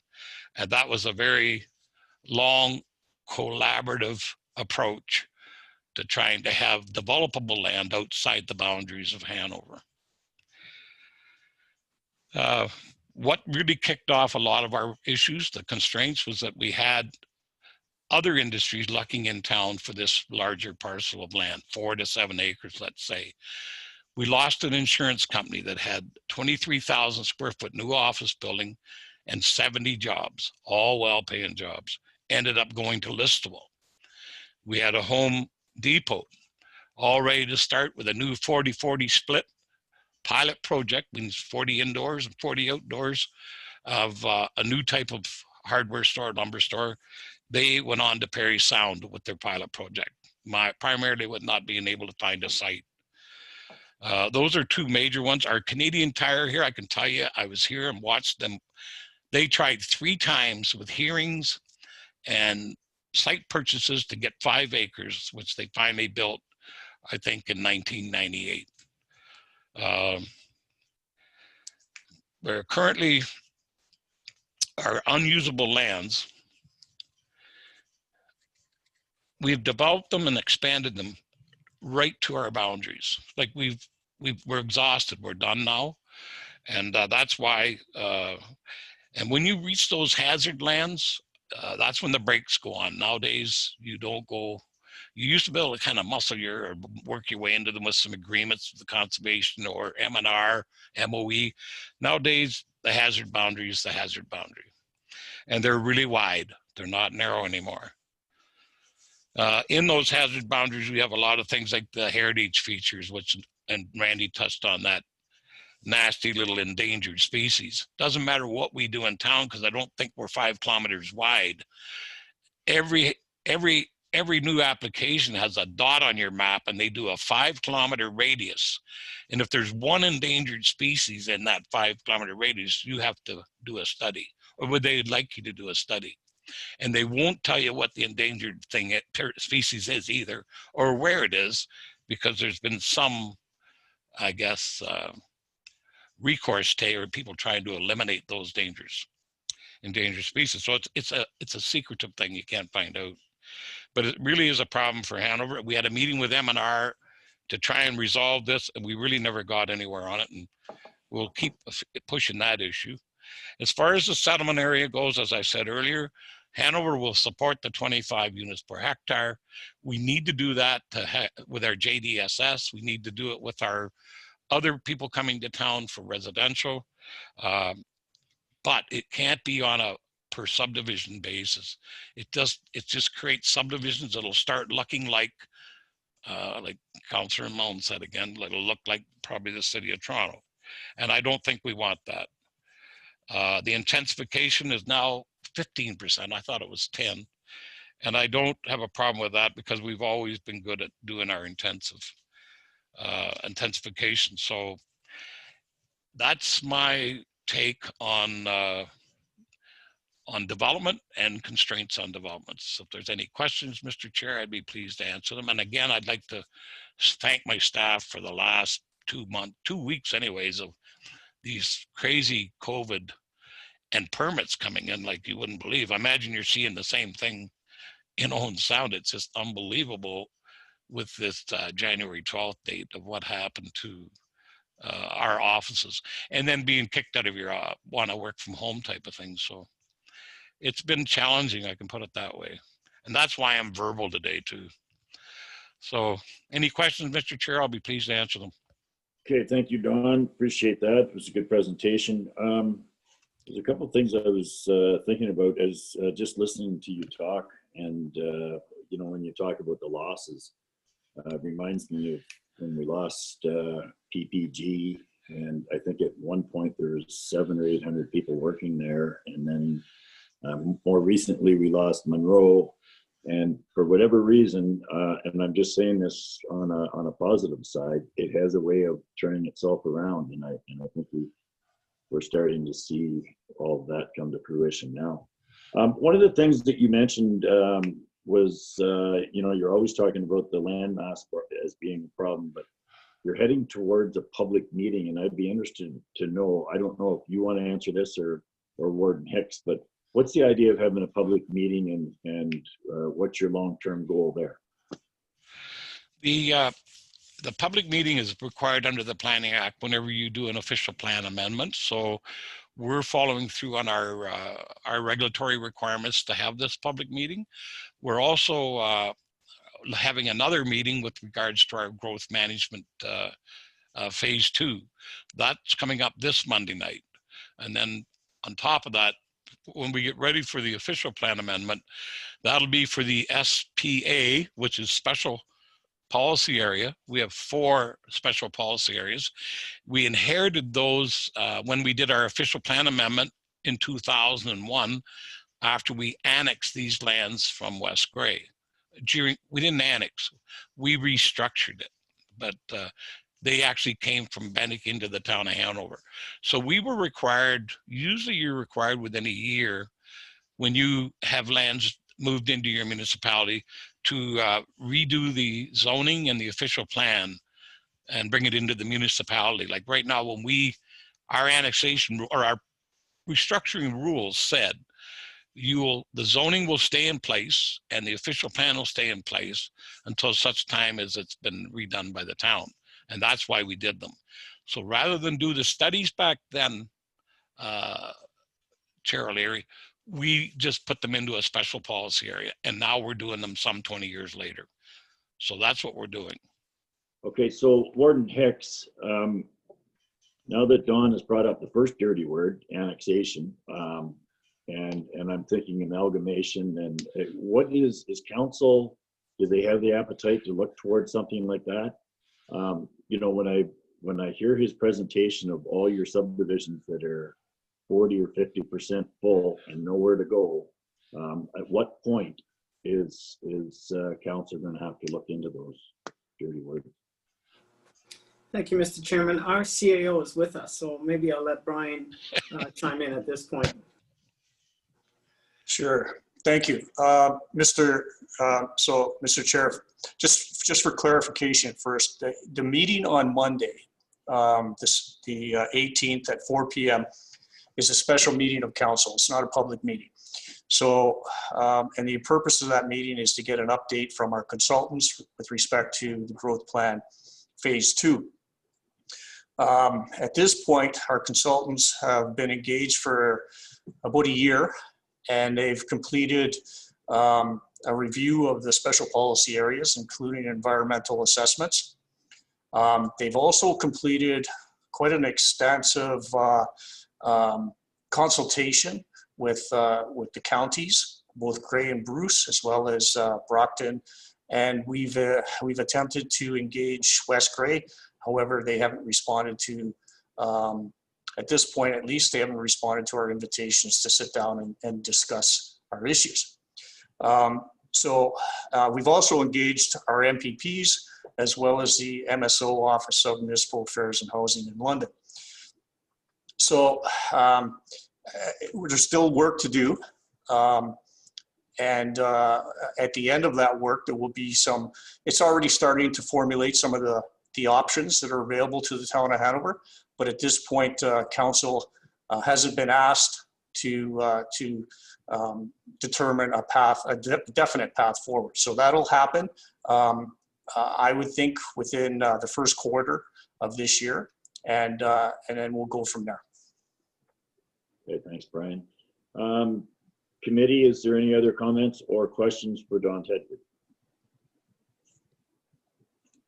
Warden Hicks? Not a question, but I want to be very careful about what I'm saying because I have to wear a warden's hat, but I'm also the deputy mayor for the town of Hanover. But what you're hearing from our CAO is that we are able to sit with our neighbors to the west, which is another county, quite readily. And what a difference there, where they actually respond and we're actually able to sit and have a discussion.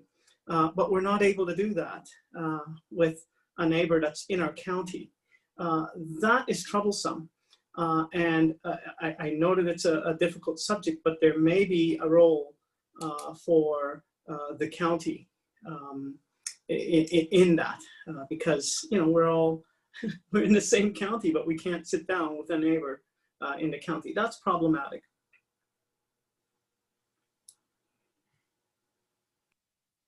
Okay, any other questions or comments? Okay, let's move on. Thanks very much to everyone for your presentations. Learned a lot today. We'll move on to item 5. Is there any other business? Seeing or hearing none. Our next meeting is February 19th. Is that right, Heather? That is correct. The only thing I'd suggest, Mr. Chair, is that the next meeting, the chair needs to wear a tie. Well, I could do that. Tidy up a little bit. And I will consider that. Thank you. Okay, At least wear a Leafs shirt, okay? I might do that. All right. Do we have a mover and seconder to adjourn? Councillor Milne and Deputy Warden McQueen. Is there anyone opposed? Great. Thank you very much, everyone. Have a great day. Have a good weekend. Thank you all. Have a good weekend. Adjourned.